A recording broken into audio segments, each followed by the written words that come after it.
बोलिए भारत माता की, भारत माता की, भारत माता की।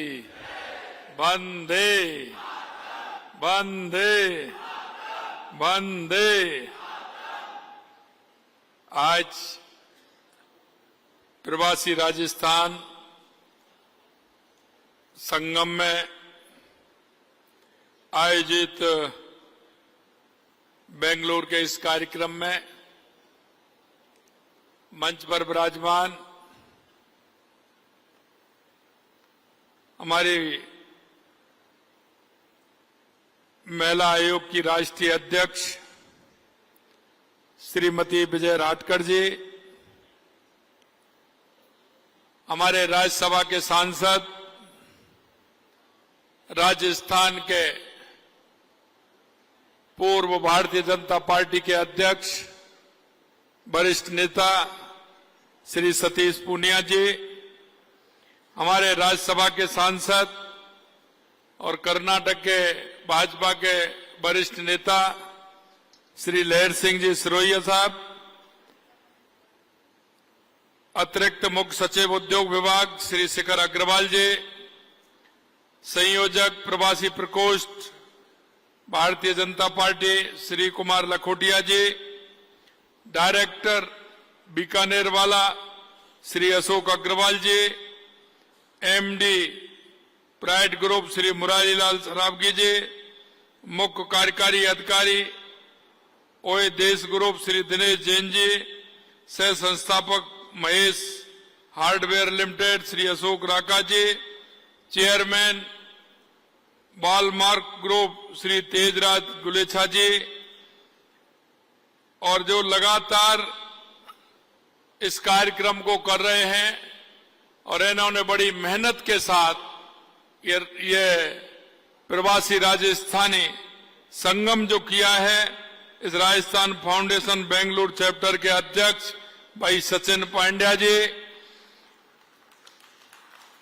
प्रोग्राम सह संयोजक राजस्थान फाउंडेशन बेंगलुरु चैप्टर श्री संदीप जालान जी, और इस कार्यक्रम में आए सभी हमारे लगभग 15-16 हमारे चैप्टर उसमें आए हैं, अध्यक्ष आए हैं, वो सभी हमारे अध्यक्ष और यहाँ के सभी मेरे भाई और बहनों, सबसे पहले तो मैं आप सभी का वंदन करता हूँ, अभिनंदन करता हूँ, आप सभी को मैं प्रणाम करता हूँ। मित्रों, ये प्रवासी राजस्थान संगम में आप सबके बीच मुझे उपस्थित होकर बड़ी प्रसन्नता हो रही है। और जैसा आपने कहा है कि हमारे प्रवासी भाई कर्म भूमि से मातृभूमि की तरफ जो आपका मन है, आपका लगाव है, आपका स्नेह है, आपका प्यार है, इसकी चर्चा अक्सर मैं राजस्थान में भी किसी कार्यक्रम में जाता हूं तो उसकी मैं चर्चा करता हूं, क्योंकि मैंने देखा है चाहे देश के अंदर चाहे विदेश के अंदर जो राजस्थानी प्रवासी भाइयों ने राजस्थान की मिट्टी की खुशबू को दुनिया में जो फैलाने का काम किया है, निश्चित रूप से जब मैं देखता हूं तो मेरा मन गदगद हो जाता है। ऐसे में सभी भाइयों को बहुत बहुत शुभकामनाएं देता हूं, बहुत बहुत साधुवाद देता हूं। मुझे इस बात की भी बड़ी खुशी है कि इस कार्यक्रम में राजस्थान फाउंडेशन के देश और विदेश के 16 चैप्टर के प्रेसिडेंट हिस्सा ले रहे हैं। आप में से कुछ देश के विभिन्न शहरों जैसे कोयम्बटूर, दिल्ली, गुवाहाटी, हैदराबाद, कोलकाता, मुंबई, पुणे, रांची से आए, तो कुछ Thailand, UAE, Britain, Malaysia, Bahrain, Germany, Kenya और सऊदी अरब जैसे देशों से पधारे हैं। हमारे लिए ये भी गौरव की बात है कि इस कार्यक्रम में फर्नीचर, ई कॉमर्स, कपड़ा एवं परिधान, एरोस्पेस, फार्मास्यूटिकल, सूचना प्रौद्योगिकी, लॉजिस्टिक, ग्रेनाइट, शिक्षा, ऑटोमोबाइल, कंपोनेंट्स, फूड प्रोसेसिंग सहित अनेक क्षेत्रों में प्रतिष्ठित उद्योगपति, निवेशक हमारे बीच में उपस्थित हैं। आप इस सब की गरिमा में उपस्थिति में कार्यक्रम की शोभा में चार चांद लगे हैं। इस कार्यक्रम के आयोजन के लिए मैं राजस्थान फाउंडेशन बेंगलुरु चैप्टर के प्रेसिडेंट श्री सचिन पंड्या जी और उनकी पूरी टीम को और उनकी महिला विंग को मैं बहुत बहुत बधाई और शुभकामनाएं देता हूं। साथियों, मैं कह सकता हूं कि अभी हमारे जैन साहब कह रहे थे, हमने हमारे देश के यशस्वी प्रधानमंत्री नरेंद्र मोदी जी के नेतृत्व में जिस तरह से आप देख रहे हैं, भारत का प्रवासी समुदाय देश का सबसे बड़ा ब्रांड एम्बेसडर है और आपने केवल अपने परिवार और व्यवसाय को ही आगे नहीं बढ़ाया, बल्कि पूरी दुनिया में राजस्थान की संस्कृति और गौरव को भी प्रतिष्ठित करने का काम आप सभी लोगों ने किया है। हर बार मैंने आपके भीतर अपनी मातृभूमि के प्रति वही निष्ठा, अटूट लगाव महसूस किया है। पश्चिम एशिया संकट के समय में मैं ध्यान दिलाना चाहता हूं, आप में से हमारे प्रवासी चैप्टर ने यहां फंसे भारतीयों की सहायता के लिए जिस संवेदनशीलता के साथ एवं तत्परता के साथ जो कार्य किया, वह अत्यंत सराहनीय है। उनमें से कुछ आज हमारे बीच में भी उपस्थित हैं। आपने लोगों के ठहरने की व्यवस्था से लेकर के उनकी सुरक्षित स्वदेशी वापसी तक पूरा सहयोग किया था। ये हमारी राजस्थानी संस्कृति के प्रति सेवा, संवेदना और सामाजिक दायित्वों के भाव को जीवंत उदाहरण है।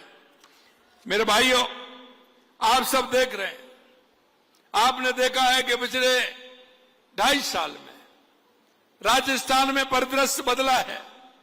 राजस्थान में तेजी से आर्थिक विकास कर रहा है और अग्रणी प्रदेश के रूप में उभर रहा है।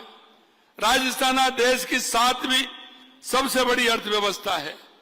जीएसडीपी की वृद्धि दर 12% से अधिक है। प्रति व्यक्ति आय बढ़कर 2 लाख के पार पहुंच गई है। हमने प्रदेश की अर्थव्यवस्था को 2030 तक $350 बिलियन और 2047 तक $4.3 ट्रिलियन तक पहुंचाने का संकल्प लिया है। इसी सोच के साथ हमने कारोबार को सुगम बनाने के लिए अनेक पहल की हैं। एमएसएमई के लिए कंसेंट टू ऑपरेट के लिए अधिकतम समय सीमा 120 दिन से घटा करके 30 दिन और बड़े उद्यमों के लिए 60 दिन कर दी है। अप्रदूषणकारी व्हाइट कैटेगरी उद्योगों की सूची को 104 से बढ़ा करके 877 कर दिया है। निवेशकों की सुविधा के लिए राज्य की सिंगल विंडो प्रणाली राज्य निवेश द्वारा प्रदान की जा रही सेवाओं का विस्तार कर इसे और मजबूत बनाया जा रहा है। Rajasthan industrial park promotion policy 2026 के माध्यम से औद्योगिक क्षेत्रों और पार्कों के सुव्यवस्थित विकास को बढ़ावा दिया जा रहा है। Rajasthan investment promotion scheme RIPS, Rajasthan MSME policy, Rajasthan export promotion policy 2024 और एक जिला एक उत्पादन पॉलिसी जैसी नीतियों के माध्यम से उद्योगों को प्रोत्साहित किया जा रहा है। साथियों, जो अपनी मिट्टी की याद रखता है, उसकी मिट्टी भी उसे कभी भूलती नहीं है। क्योंकि जब मैं आपके बीच में आता हूं तो मैं आपके द्वारा ही सुनता हूं कि हमारे पिताजी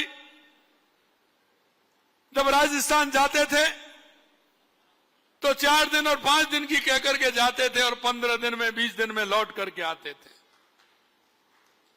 क्योंकि उनका जो लगाव था, उनका राजस्थान के मिट्टी के प्रति, संस्कृति के प्रति जो उनका प्रेम था, वो प्रेम उनको राजस्थान में रोक लेता था और वो 5 दिन की कह करके जाते थे और 10 दिन और 15 दिन में लौट करके वो अपने कर्म भूमि में आते हैं। मेरे भाई और बहनों, मैं एक बात और आपसे कहना चाहता हूं, राजस्थान बदल रहा है। क्योंकि कुछ मेरे भाई बहन प्रवासी ऐसे भी हैं जो उद्योग के के लिए आए थे, लेकिन कुछ ऐसे भी हैं जो परिस्थिति के कारण आए थे। और मैं आपसे कह सकता हूं, जब मैं 2.5 साल पहले जब मैं आता था तो मेरे वो बुजुर्ग भी मिलते थे, मेरे युवा भी मिलते थे। जब मेरे से वो बात करते थे तो मेरे मन के अंदर ये भाव जागृत होता था कि मेरे जो भाई उद्योगपति हैं, वो उद्योग करने के लिए देश और विदेश में गए हैं, उनका एक दो यूनिट राजस्थान में भी होनी चाहिए। मैं ये भी सोचता था जो परिस्थितियों के कारण गए हैं, उनको राजस्थान पुनः उनको याद कर रहा है, पुनः उनको बुला रहा है। इसके लिए हमें क्या करना चाहिए? आप सभी जानते हैं, राजस्थान में पानी की सबसे ज्यादा कमी होती थी। वहां का सतही जल भी कम है, अंडरग्राउंड जल भी बहुत कम है, बारिश भी कम होती थी। लेकिन मेरे भाई और बहनों, मैं कहना चाहता हूं, देश के यशस्वी प्रधानमंत्री नरेंद्र मोदी जी के नेतृत्व में राजस्थान के अंदर जो 2.5 साल में काम हुआ है, और वो सिर्फ कुछ हिस्से में नहीं हुआ है, राजस्थान के एक एक जिले में काम हुआ है। और मैं आज आपको ये विश्वास भी दिलाना चाहता हूं कि आने वाले समय में राजस्थान में पानी की किसी भी प्रकार से कोई कमी नहीं रहेगी, ये भी मैं कहता हूं। आज पूरे देश के अंदर सबसे ज्यादा जो पानी की स्कीम चल रही है वो राजस्थान के अंदर है। आज हम कह सकते हैं कि लगातार हमारा पड़ोसी राज्यों से पानी को लेकर के जो समझौता हुआ है, जो योजनाएं बनी है, चाहे वो मध्य प्रदेश के साथ हो, ERCP राम जल सेतु योजना, उसका भी समझौता हुआ, और उसकी भी योजना लगभग 90,000 करोड़ रुपए की योजना उसकी बनी है। 24,000 करोड़ रुपए के काम उसमें चालू हो गए। उसमें 18 जिलों का पानी भी मिलेगा, उद्योग के लिए भी पानी, किसान के लिए भी पानी, पशुओं के लिए भी पानी और पीने को भी पानी मिलेगा। और आपने अभी अभी देखा है, जो मेरे शेखावाटी के भाई बहन हैं वो भी जानते हैं कि शेखावाटी में पानी की बहुत बड़ी कमी थी। लेकिन आपने देखा माननीय प्रधानमंत्री जी के नेतृत्व में अभी यमुना जल समझौता हुआ है, जो मेरी शेखावाटी को पूरा, हमारे सीकर, चूरू और झुंझुनू में पूरा पानी उसके लिए मिलेगा। उसके लिए 35,000 करोड़ रुपए की योजना बनी है। आने वाले समय में उसका जल्दी ही उद्घाटन होने वाला है। चाहे हमारा इंदिरा गांधी गंगा नहर का काम हो, जो हमारा हनुमानगढ़, गंगानगर, बीकानेर, जैसलमेर, बाड़मेर, जोधपुर, फलौदी, नागौर के लिए पानी मिलता है, उसको भी 5,500 करोड़ रुपए का माननीय प्रधानमंत्री जी के नेतृत्व में काम हो रहा है। और तीसरा समझौता जो हमारा गुजरात से नर्मदा का समझौता, क्योंकि उस समय जब हमारे देश के यशस्वी प्रधानमंत्री नरेंद्र मोदी जी जब वहां मुख्यमंत्री थे, तो उन्होंने राजस्थान को नर्मदा का पानी बिन मांगे दिया था। और अभी उसका इतने दिनों से जो समझौता था उसमें दिक्कत थी, वो भी हमारा अब माननीय प्रधानमंत्री नरेंद्र मोदी जी के नेतृत्व में हो गया। वहां का भी पानी हमारे लिए सांचौर, बाड़मेर और जालौर के लिए उसका पानी भी हमें मिलेगा। हमारी आंतरिक जो व्यवस्था थी, चाहे हमारी देवास स्कीम हो, आधा पानी हमारा अरब सागर की तरफ जाता था, उसका उपयोग नहीं कर पाते थे। आधा पानी हमारा हिंद महासागर की तरफ आता था, उसकी भी हमें योजना बनाई और उसमें टनल और एनीकट बन करके काम प्रारंभ हो गया। 10,500 करोड़ की योजना है, वो अगर पूरा हो जाएगा जैसे ही, तो हमारा उदयपुर, चित्तौड़, राजसमंद, भीलवाड़ा तक उसका पानी आएगा। वो भी काम हमारा चल रहा है। यही नहीं, हमारा बागड़ का क्षेत्र, बांसवाड़ा, डूंगरपुर के लिए माही डैम योजना बनाई गई है, उसकी भी योजना बनी है। 80,000 हेक्टेयर भूमि की कैसे सिंचाई हो, उस पर भी काम हो रहा है। वहां भी पीने को पानी मिलेगा, सिंचाई का पानी मिलेगा। मैं आपको विश्वास दिलाना चाहता हूं, राजस्थान अब मरु प्रदेश नहीं, हरियाणा राजस्थान के नाम से जाना जाएगा। ये भी हम आपसे कहना चाहते हैं। राजस्थान में दूसरी व्यवस्था बिजली की बड़ी खराब थी, आप सब देखते थे। लेकिन हमारे पास ईश्वर की कृपा है, क्यों सूर्य भगवान की कृपा ऐसी है कि 365 दिन हमें उसकी ऊर्जा मिलती है। क्षेत्रफल की दृष्टि से राजस्थान सबसे बड़ा प्रदेश है, तो जमीन भी हमारे पास है, सौर ऊर्जा का भी हमारा काम चल रहा है। और आपने देखा है आने वाले समय में सौर ऊर्जा में भी हम पहले नंबर के प्रदेश हैं। और मैं आपसे कहना चाहता हूं, अब तक तो हम बिजली दूसरे प्रदेशों से खरीदते थे, लेकिन आज हम कह सकते हैं पिछले 4 महीने से हम दूसरे प्रदेशों को बिजली देने का काम हमारी सरकार कर रही है। हमने 2.5 साल के अंदर 12,000 मेगावाट बिजली का उत्पादन किया है। हमने कहा किसानों को हम दिन में लाइट देंगे, लेकिन 26 जिलों में हमने दिन में लाइट देना प्रारंभ कर दिया है। आने वाले समय में 24 घंटे लाइट उद्योग को देंगे, उपभोक्ता को देंगे, किसान को दिन में बिजली देंगे। और आपको यही मैं विश्वास दिलाना चाहता हूं, आपके कोई भी लोग हो राजस्थान में आए, बिजली सस्ती भी मिलेगी, उद्योग को पूरी भी मिलेगी और सस्ती भी मिलेगी। ये भी मैं आपसे कहना चाहता हूं मेरे भाइयों। लगातार हमारी सरकार जिस तरह से काम कर रही है, हमने department of domestic and overseas Rajasthani affairs का भी गठन किया है। इसके माध्यम से हम प्रवासी भाई बहनों से नियमित समन्वय स्थापित कर रहे हैं। उनके निवेश प्रस्तावों को धरातल पर उतारने का काम हम कर रहे हैं। राजस्थान में उनको और उनके परिवार को कोई दिक्कत ना हो, इस दिशा में कार्य कर रहे हैं। सामाजिक क्षेत्र में योगदान देने के इच्छुक व्यक्तियों की सुविधाओं के लिए Rajasthan development sport support portal शुरू किया गया है, जो हमने हाल ही में विदेश मंत्रालय के साथ मिलकर जयपुर में विदेश संपर्क प्रोग्राम का आयोजन किया था। इसमें हमने देश से बाहर निवास कर रहे प्रवासी चुनौतियों और उनके समाधान का गहन मंथन किया था। भारत सरकार के सहयोग से प्रवासियों के मुद्दों को बेहतर समाधान की दिशा में कार्य करना हमने प्रारंभ कर दिया है। राजस्थान फाउंडेशन के माध्यम से देश विदेश में बसे प्रवासी राजस्थानियों को राज्य सरकार से सीधे जुड़ने का सशक्त मंच प्राप्त हुआ है। प्रत्येक जिले में जिला प्रवासी प्रकोष्ठ का गठन किया गया है। इसके अंतर्गत साल में कम से कम एक बार प्रवासी राजस्थानी संवाद कार्यक्रम आयोजित किया जाएगा। इसमें प्रवासी भाइयों को जो जिलों से जुड़े हुए हैं, उनके द्वारा किए गए सराहनीय योगदान के लिए हमने कहा है कि साल में उनको सम्मानित भी किया जाएगा, उनको वहां बुलाया जाएगा। राजस्थान फाउंडेशन के देश में 19 और विदेश में 21 इस प्रकार 40 चैप्टर क्रियाशील हो गए हैं। हम पिछले वर्ष की तरह इस वर्ष भी प्रवासी राजस्थान दिवस का आयोजन करेंगे। यह आयोजन एक बार फिर आपको अपनी संस्कृति से जुड़ने, विचार विमर्श करने, प्रदेश के विकास में भागीदारी बनने के अवसर प्रदान करेगा। इसमें आपकी उपस्थिति के लिए मैं आपको पूरे हृदय से आपको आमंत्रित करता हूं, आपका निमंत्रण देता हूं और पधारो हमारे देश। और ये आप जानते ही हैं,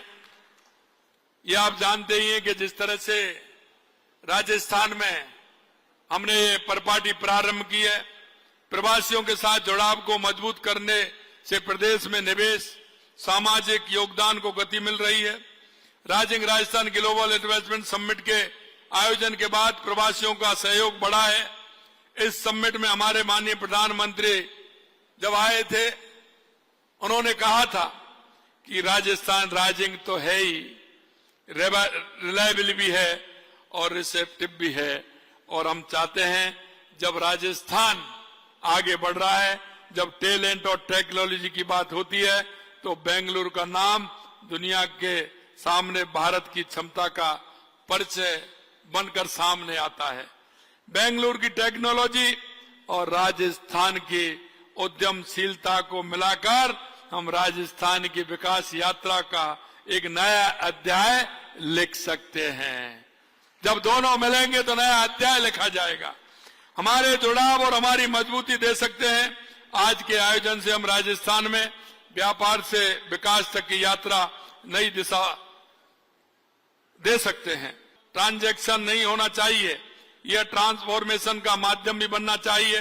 व्यापार केवल बैलेंस शीट तक सीमित न रहे, वह समाज, संस्कृति और राज्य के विकास से जुड़ना चाहिए। इसी तरह के विकास के द्वार खोलने के लिए राजस्थान खुले मन से आपका सहयोग करने के लिए तैयार है। हम चाहते हैं कि हमारे प्रवासी राजस्थान केवल अपनी व्यवसाय से नहीं बल्कि सेवा और सामाजिक सरोकारों से भी प्रदेश को समृद्ध बनाने में योगदान दे। मेरे पास आप लोगों से कई बार मांग आई कि कर्नाटक में राजस्थान भवन की स्थापना की जाए। मैं पिछली बार आया था तो भी आपने कहा था। हमने कई प्रदेशों में जमीन के लिए मुख्यमंत्रियों को पत्र भी लिखा है, जिससे प्रवासी राजस्थानियों को एक स्थायी सांस्कृतिक, सामाजिक, प्रशासनिक केंद्र के रूप में उपलब्ध हो सके। इसके लिए मैंने कर्नाटक राज्य को पत्र लिखे हैं। इस कार्य को आगे बढ़ाने के हर संभव प्रयास हम कर रहे हैं। राजस्थान का गौरवशाली इतिहास हमें यह सिखाता है कि मातृभूमि के प्रति प्रेम से बढ़कर कुछ नहीं है। जब भी अपनी धरती, संस्कृति और समाज की बात आई, राजस्थानियों ने हमेशा बढ़ चढ़ के योगदान दिया। मातृभूमि से कर्म भूमि एक अभियान हमने चलाया था और यह अभियान गुजरात के सूरत से प्रारंभ हुआ था। मित्रों, मैं कहना चाहता हूं, हमारे लोगों ने पानी के क्षेत्र में जितना काम किया है, मैं ऐसे सभी प्रवासी भाइयों को बहुत बहुत धन्यवाद देना चाहता हूं, उनको बहुत बहुत शुभकामनाएं देना चाहता हूं। उत्साह, निष्ठा और जिम्मेदारी के साथ भागीदारी निभाई सभी के लिए प्रेरणा का विषय बना। और मैं कह सकता हूं, कर्म और कर्तव्य जब जुड़ जाता है तो देश की और प्रदेश की तकदीर बदल जाती है। आप सब भाई जिस तरह से काम कर रहे हैं, मुझे विश्वास है कि राजस्थान आने वाले समय में देश का पहला राज्य होगा। मैं आपसे यह भी कहना चाहता हूं कि जिस तरह से राजस्थान में लगातार शेखावाटी में एक प्रवासी कार्यक्रम का आयोजन हम करने जा रहे हैं, क्योंकि शेखावाटी में देखा है आप, पिछली बार जब मैं आया था, जब भी मैंने आपके सामने बात रखी थी, क्योंकि शेखावाटी की जो हमारी हवेलियां हैं, व्यक्ति के पास पैसा हो वो मकान बना सकता है, अपार्टमेंट बना सकता है, घर बना सकता है, लेकिन हवेली नहीं बना सकता है। और देश के यशस्वी प्रधानमंत्री नरेंद्र मोदी जी के नेतृत्व में वो कहते हैं कि विकास और विरासत दोनों साथ साथ चलने चाहिए। मेरे मित्रों, वो हमारी हवेलियां हमारी विरासत है। हमें हमारी उन विरासतों को भी संभालना है और उन विरासतों को संभालते हुए हमें आगे चलना है। और हमने इसी तरह से वहां की विरासत को संभालने के लिए 662 हवेलियां को हमने चिन्हित किया है। हमने उनके ऑनरों से भी संपर्क किया है, उनके मालिकों से भी संपर्क किया है। हम चाहते हैं, क्योंकि राजस्थान में शेखावाटी का क्षेत्र हमारा बहुत मजबूत क्षेत्र है, पर्यटन की दृष्टि से भी हमारा मजबूत है, अगर हम कहें तो हमारी सांस्कृतिक दृष्टि से भी मजबूत है, अगर हम ये कहें तो हमारा वो क्षेत्र हर क्षेत्र में आगे है। महिला शिक्षा में भी वो आगे है। अगर मैं उस क्षेत्र की बात करूं तो सीमा पर जो प्रहरी हैं, हमारे सैनिक भाई हैं, सबसे ज्यादा देश के अंदर है तो हमारी शेखावाटी क्षेत्र से हैं। और शेखावाटी क्षेत्र हमारा बहुत महत्वपूर्ण क्षेत्र है। हम चाहते हैं कि वो आगे बढ़े और उसमें राजस्थान एक पर्यटन की दृष्टि से भी जाना जाता है। पिछली बार भी मैंने आपको कहा था और मैं देख सकता हूं कि उसके लिए लगातार हमारी सरकार काम कर रही है। 9 ग्रीनफील्ड एक्सप्रेस हम लेकर के आए हैं, वो 3 शेखावाटी में होकर के जाते हैं। हमने, क्योंकि राजस्थान की दूरी ज्यादा है, तो हमने उन 9 ग्रीनफील्ड एक्सप्रेस को हम लेकर के आए। उनका काम हमारे यहां चल रहा है। और अभी मैं परसों ही मिलकर आया था हमारे मंत्री जी से। उनसे हमने कहा कि हमारे 5 एयरपोर्ट ऐसे हैं जिनको हम पूरी तरह से संचालित कर सकते हैं। आप मेरे से बात करते हैं रेलवे की, निश्चित रूप से मैंने पिछली बार भी बात की। आज आपका मेरे पास फिर ज्ञापन आया है। मैं राज्यसभा सांसद हमारे दोनों से मैंने कहा है, लहरिया जी से और हमारे पूनिया जी से, कि आप भी जाएंगे और माननीय हमारे मंत्री जी को कहेंगे। मैंने पिछली बार भी बात की, आपकी जो मांग है पूरी तरह से उस मांग को भी हम करेंगे कि यहां से सीधी ट्रेन हमारे वहां राजस्थान तक जाए, इसको भी हम आगे बढ़ाएंगे। लेकिन 5 एयरपोर्ट हमने पूरे राजस्थान के अंदर जिनको कि हम भारत सरकार के द्वारा उनको बनाना चाहते हैं और उनकी स्वीकृति भी हमको मिल गई है। और उनमें से हमारा एक सीकर का शेखावाटी का भी है, एक हमारा आबू रोड भी है, एक हमारा भीलवाड़ा है और एक हमारा बांसवाड़ा है, एक हमारा क्योंकि गिरिराज जी नजदीक है तो हमारा डीग कुमेर भरतपुर का भी है। इस तरह से हमने पांचों की हमारी सर्वे हो गई है। आने वाले समय में राजस्थान की कनेक्टिविटी, एयर कनेक्टिविटी भी जुड़ेगी और रेल कनेक्टिविटी भी जुड़ेगी, जिससे हमारे प्रवासी भाइयों को कोई परेशानी नहीं हो। मित्रों, मैं यही आपसे कहूंगा, लगातार हमारा राजस्थान आगे बढ़ रहा है। आप देख सकते हैं जब हमारा राजस्थान हुआ था 35 लाख करोड़ के एमओयू हुए थे, 9 लाख करोड़ रुपए के जमीन पर उतर गए। और मैं आपको बताना चाहता हूं दिसंबर तक हम लगभग 12 लाख करोड़ तक हमारा पूरी तरह से काम हमारा जमीन पर उतर जाएगा, हमारा नीचे उतर जाएगा। मैं आपसे यही कहना चाहता हूं, राजस्थान हर दृष्टि से आगे बढ़ रहा है। मेरे प्रवासी भाइयों का सहयोग मिलेगा तो हमारा राजस्थान और आगे बढ़ेगा। मैं आप सभी से आग्रह करता हूं कि आप 10 दिसंबर 2026 को जयपुर में होने वाले दूसरे प्रवासी राजस्थान दिवस में अवश्य पधारें। आपके अनुभव, सुझाव, सहभागिता से राजस्थान की विकास यात्रा को आगे बढ़ाएं। आइए हम सब मिलकर सामूहिक शक्ति से विकसित भारत और विकसित राजस्थान को आगे लेकर के चलेंगे। तो मुझे विश्वास है कि आप सभी प्रवासी भाइयों का बहुत बड़ा योगदान होगा। आप अपनी कर्म भूमि में काम करिए। हम चाहते हैं कि हर व्यक्ति जहां अपना काम कर रहा है, कर्म भूमि में तो काम करे, लेकिन मातृभूमि के प्रति भी ध्यान रखे। ऐसा मैं आप सभी से अनुरोध करता हूं। आप सभी ने यहाँ इतना बड़ा कार्यक्रम रखा है, मैं अध्यक्ष जी और उनकी टीम को पुनः धन्यवाद देता हूं।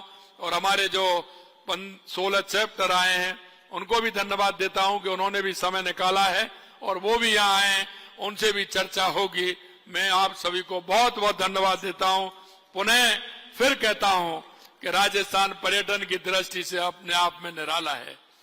और मैं हमेशा कहता हूं, पिछली बार भी कहा था, और जगह जाओगे तो एक टिकट में एक फिल्म देख करके आओगे, राजस्थान आओगे एक टिकट में 5 फिल्म से ज्यादा देख करके आओगे, क्योंकि राजस्थान ऐसी भूमि है, क्या देखना चाहते हैं वही देखिए। आप अगर मरुस्थल देखना चाहते हैं, डेजर्ट देखना चाहते हैं तो जैसलमेर बाड़मेर आ जाइए, सबसे अच्छा मिलेगा। आप अगर झीलें देखना चाहते हैं तो मेरे उदयपुर, राजसमंद, बांसवाड़ा, आबूराज, आपको झीलें मिल जाएंगी। सबसे बड़े किले और महल देखना चाहते हैं तो आपको राजस्थान ही आना होगा, वो कहीं मिलने वाले नहीं है। आपको अगर अभ्यारण्य देखना है, टाइगर देखना है तो रणथंभौर आइए, सरिस्का आइए। आपको अगर लेपर्ड देखना है तो जयपुर में आ जाइए, झालाना में आपको मिलेगा, रामगढ़ में आपको मिलेगा। अगर आपको बर्ड सेंचुरी देखनी है तो आप तालछापर में आ जाइए, शेखावाटी में, भरतपुर बर्ड सेंचुरी में आ जाइए, केवलादेव नेशनल पार्क में। और आपको अगर खाटू श्याम जी के, सालासर जी के, गिरिराज जी के, शाकंभरी माता के, तनौट माता के, करणी माता के, रामदेवरा के, तेजाजी महाराज के, पुष्कर जी के, श्रीनाथ जी के, सामरिया सेठ के, त्रिपुरा सुंदरी के, गणेश जी महाराज के, मेहंदीपुर बालाजी के दर्शन करने हैं तो आपको वो तो राजस्थान ही आना होगा। ये निराली भूमि है, ये शक्ति और भक्ति की भूमि है। इसलिए मेरे भाइयों, मैं पुनः आपसे कहता हूं, पधारो हमारे देश। आप सभी इतनी बड़ी संख्या में आए हैं, मैं थोड़ा आज कार्यक्रम में लेट हुआ हूं, उसके लिए क्षमा चाहता हूं। आप सभी को बहुत बहुत धन्यवाद, बहुत बहुत धन्यवाद। जय हिंद, जय भारत, जय राजस्थान, जय कर्नाटका। आपके राज्य की खबरें, आपके शहर की खबरें सबसे पहले जानने के लिए देखते रहें अमर उजाला। चैनल को सब्सक्राइब जरूर कर लें और पाएं हर अपडेट।